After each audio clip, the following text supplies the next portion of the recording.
Hello, I'm Jim Nunn, and welcome to Land and Sea. Like most of the coastline of Nova Scotia, the land around this lovely beach at St. Peter's Bay, Cape Breton, is privately owned.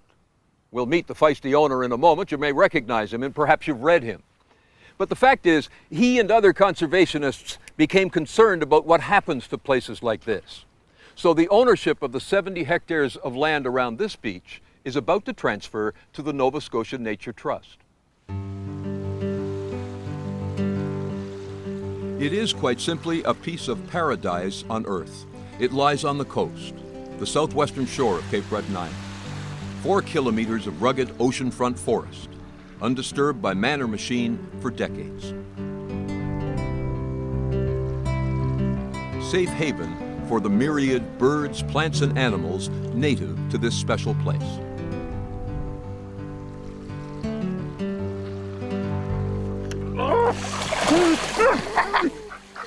Whoa! Yeah! You're right. Oh, Christ, that's cold. Safe haven thanks to this man, Farley Mowat. It's a warm spot down here. Okay. Now 86, the author of more than 40 books, has informed, entertained, and often infuriated his readers with tales of Canada's wilderness and its people. Yes, Chester. I first. Mowat is an iconoclast who delights in challenging authority. He is a passionate advocate for living things, great and small. And he took that position long before green became the fashionable color. Well, let me up, please. Here, Chester. What about those boiled lobsters you were promising? Now, in the autumn of his long and adventuresome life, Farley and Claire Mowat have decided something must be done to safeguard this place forever. Well, for 30 years, my wife and I have tried to protect the property and the life, the animals, the birds, the insects, whatever, everything that lives on it. But our lives are drawing on, and it's perfectly obvious that on my death, or after my death, somebody would get their hands on the property as a property, and that meant it would be sold. It would probably be subdivided. The human interest would become paramount. The interest of the rest of life that was living here already and had been for 1 million years or whatnot, however many, would be zeroed out, gone, and that was an intolerable thought. So I couldn't see any way that I could protect this place beyond my own lifetime. Being a stubborn and wily sort, Mowat sought and found an ally in the Nova Scotia Nature Trust. Just a decade old, the nonprofit Nature Trust seeks to conserve land it perceives is under siege by developers.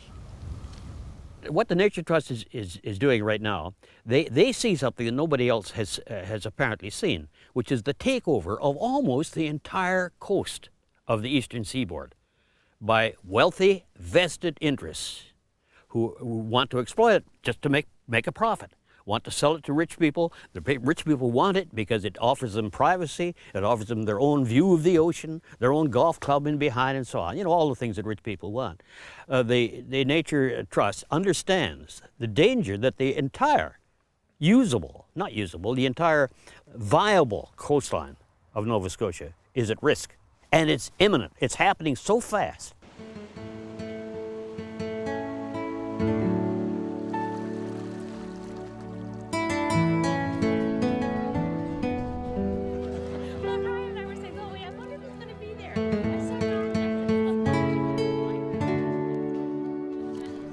And so, on an unseasonably cool and wet September morning, the Mowats arrive at a park in nearby St. Peter's to meet with old friends and fellow conservationists to seal the deal with the Nature Trust. It is one of the great moments of my life, actually, to be here today, rain and all, amongst a group of human beings who really take to heart the urgent, really vitally urgent necessity of trying to restore, repair some of the ravages that we and our kind have inflicted upon the earth. Ravages Mowat has written about over his 60-year career. As a young Army officer in World War II, he witnessed firsthand mankind's capacity for cruelty and destruction. In 1943, Mowat joined the Allied invasion of Sicily. He watched friends die. Later, he worked behind enemy lines in the Netherlands, supplying food to starving Dutch civilians. The experience left him traumatized and in need of healing. Discharged from the army, Mowat returned to Canada and headed north. The war shook me up pretty seriously. When I recovered from that, I went to the Arctic then, after that. And part of my recovery from the war was, a lot of it was due to the fact that I lived with the Achiyurmu, who were an Inuit people, the last of a small group of Inuits who lived in the interior and didn't have much contact with the outer world. And from them, through them, listening to them, seeing them, smelling them, hearing them, I had my perceptions were sharpened. My perceptions of the fact that I was one little tiny morsel of a huge mass of animate existence, of life on Earth, the whole, call it what you want, Gaia, whatever, that I was part of it. And the recognition of that restored me, or enabled me to find my way back to kind of sanity after the war. So that was a revelation. A revelation that led to his first book, People of the Deer, published in 1952. The story is full of Mowat's rage at the way the Inuit have been treated. In his best-known book, 1963's Never Cry Wolf, Mowat debunked the belief that wolves were decimating the diminishing caribou herds of Canada's north. In 1972, he outraged the people of his adopted home of Bourgeot, Newfoundland, with the publication of A Whale for the Killing.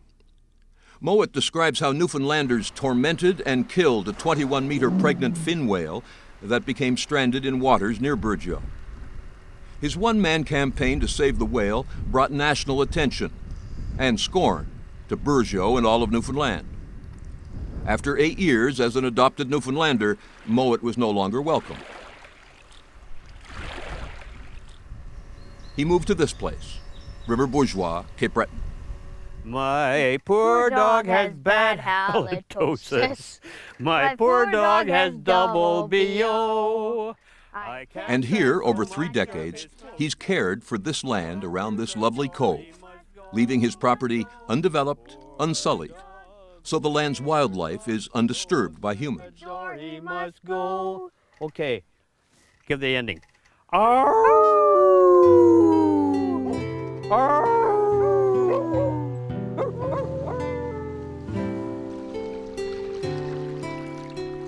There are 190 birds that I've identified on this property. 190 species in the 30 years we've been here.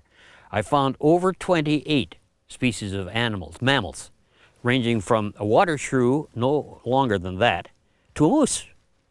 There are probably 500,000 forms of insects on the land and the air around it. The sea that borders 3/4 of this property, because this is a peninsula we're on, is, despite the best efforts of the world's fishing nations, still is the greatest agglomeration of living tissue anywhere on Earth. It's here. All of these things are here, and I'm sitting amongst them, not communing with them. Most of them are totally unaware of my existence, and I hope they remain that way. But I am drawing strength and courage from them, from the knowledge that they're here, from the knowledge that they are surviving and that there is always a future as long as they survive. There's a lot of human history attached to this property, but it isn't the human history that really fascinates me, it's the natural history. And that, of course, is why you and I are together. And that's why we're working to protect this property. Exactly. Bonnie Sutherland of the Nova Scotia Nature Trust thought a friend was playing a joke when she picked up the phone to hear, "This is Farley Mowat." He was calling to offer his land to the Nature Trust.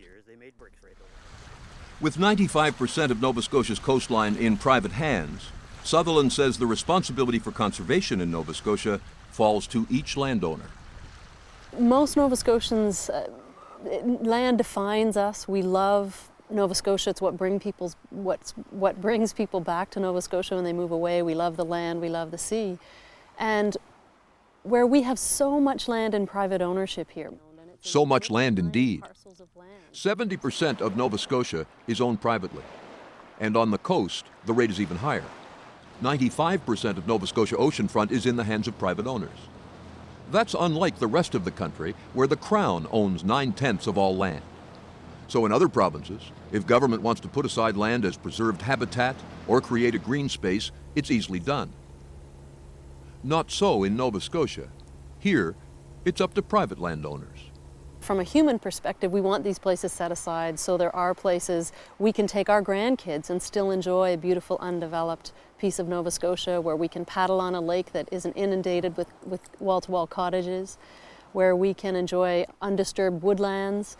And from an ecological perspective, which is what drives the Nova Scotia Nature Trust, we need to protect biodiversity and the natural environment because it's what sustains life. Our water, our wetlands are what filter pollution. Our forests are so important to the quality of our rivers and lakes. So it's about preserving all of the diverse habitats and species that make Nova Scotia unique. Land and Sea continues in a moment with more on the effort to preserve this piece of Nova Scotia.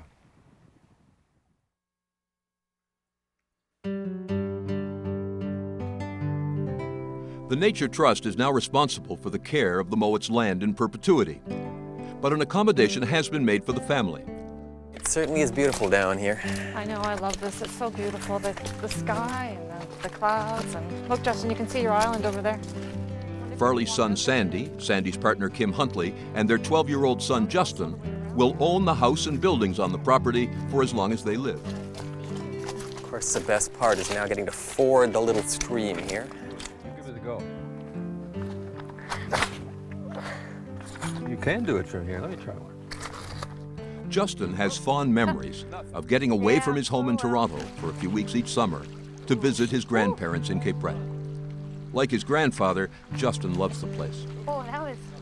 Well, when I was younger, you know, Grandpa Farley was more active, so we'd usually around 6 a.m. in the morning or something, 6:30. Yeah, I got up early then. We'd just walk down the path here, and I'd always have sandals on, I remember that. And he'd always take me down to the water, and I'd go in about like 3 inches, and then I'd come out. And my feet would always be so wet, so I'd have to walk up the path with my bare feet. I always remember that when I come down here.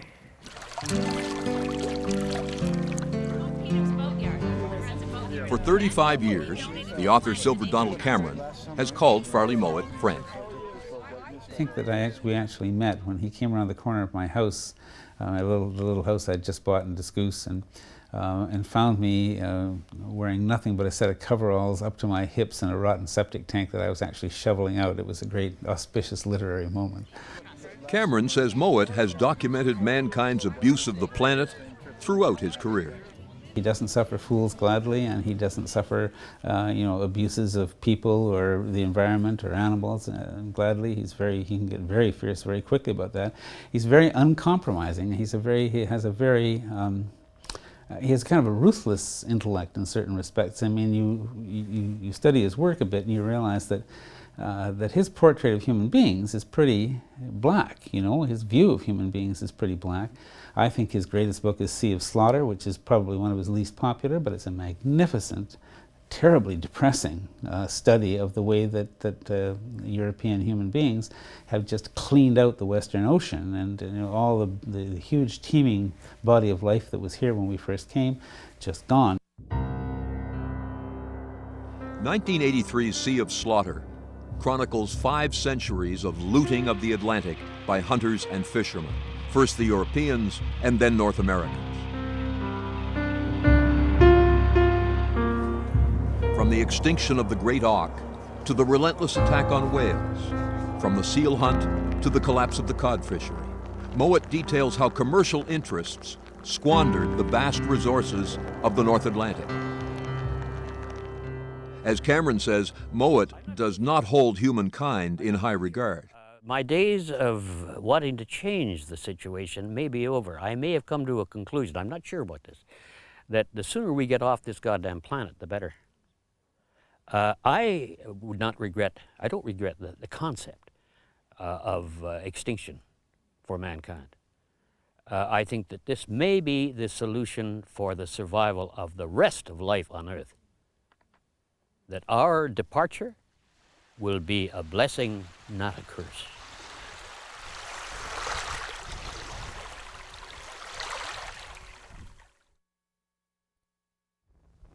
I reached my conclusion by ignoring everything that other scholars and other writers had said for the last 2 centuries and going back to the essential information from which the material that the Norse left for us, the saga report. Farley Mowat and his work will remain controversial. There have been accusations that Mowat takes liberty with the facts. It used to bother him. Not anymore. I don't write nonfiction, and I don't write fiction.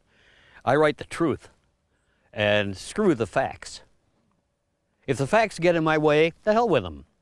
Facts have been abused to mislead human beings ever since we became literate. Any book will tell you that. Any religion will show you that. Any business policy will demonstrate that.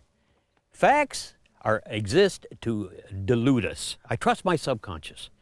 This is essentially a fact about me that a lot of people don't recognize, and I don't often admit it. But I trust my subconscious infinitely more than I will ever trust my conscious mind. Cameron says, when it matters, Mowat gets it right. He was right about what he was writing about. And see, he has consistently been right about the big things, right from the beginning of his career. The Aboriginal people and our treatment of them, dead right, and the first writer to really take that on and do something about that. The whales, the whale for the killing, dead right, and not many writers were taking that on either. The whole thing about the natural world and the environment, he's been dead right about that. Anti-war, dead right about that. You know, so all the big issues that he's chosen to write about, he has been, I think, absolutely right in his reaction to them. Donald Cameron says giving his land to the Nature Trust is consistent with Mowat's principles. If Farley holds anything sacred, it is the land and the sea and the creatures that live on it, excluding human beings. So that piece of land has been, in a sense, his little shrine all these years. So Farley Mowat seems to have found the solution to protecting his place. By putting the land in the hands of the Nature Trust, he ensures that living things here can live undisturbed by development. People, though, are welcome. This land is not being taken away from mankind. It's being restored to all of life, and mankind is part of it. Human beings will always be welcome here, providing they come on foot and providing that they carry no weapons. They don't commit acts of destruction. They will always be welcomed by the residents, the non-human residents. So it's not an exclusive, it's not a sanctuary in the sense that human beings are going to be excluded from it. Are there tax advantages in this for you? Oh yeah, of course there are. Yeah. But the tax advantages don't mean a thing to me. They simply mean savings in taxes. Well, I don't need to worry about saving in taxes. You know, I can't spend the money I've got. I don't need a 400-foot yacht. I don't need a month in Acapulco. In fact, I would pay you to let me stay away from effing Acapulco and any other places like it. So the tax advantages are they're irrelevant. Irrelevant, maybe. But he doesn't know what the land is worth, and he doesn't want to. I hate to think, nobody's told me yet, but I hate to think what it is worth on the real estate market. I mean, that would upset me several ways. I might begin to, think, well, geez, I've made a mistake here. I could have that 400-foot yacht after all. And a trip to effing Acapulco. Yeah, right. Mm-hmm. If not for money, then why do it? Partly as a gesture, partly for this very reason, that it gets publicity for the subject that consumes me, and partly out of guilt. I am 86 years old, and those 86 years were achieved at a cost to the living world. I have been a consumer, and I have been a thoughtless consumer, and have consumed far too much of the world's living resources. So by giving back this 200 acres rather, by not giving it back, by returning it to its real owners, the others as I call them, all other forms of life are the others, by returning it to them, I make some sort of gesture of not appeasement, but restoration. My conscience is improved My feelings of conscience are improved by doing so. Farley Mowat's gesture caps a life without regret. I've lived long enough. I'm happy with what I've done with my life. I've made lots of errors. Some I've rectified, some I haven't. I've been stupid. Sometimes I've been almost brilliant. And I've provided, I tell you what I've done. I've provided reasonably good entertainment, pleasure. I've pleasured a lot of people. In not in a big way, but in a minor way, in the dark of the night, reading 10 pages here and 10 pages there, when the world was collapsing around them and the mortgage was due. I've brought some pleasure into people's lives. Well, God damn it, that's pretty good.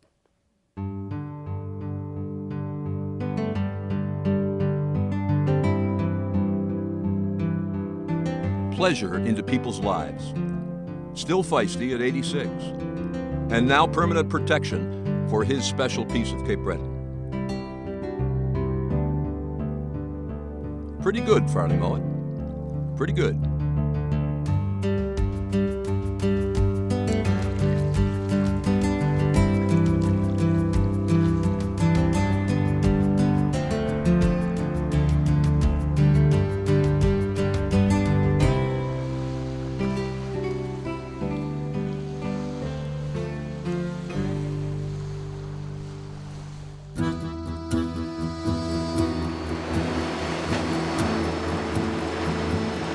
Next on Land and Sea, hunting on the Christian Sabbath. For the first time in nearly 150 years, Newfoundlanders and Labradorians can hunt big game on Sundays. Take your time, Andy, take your time. Sunday Hunters. That's next time on Land and Sea.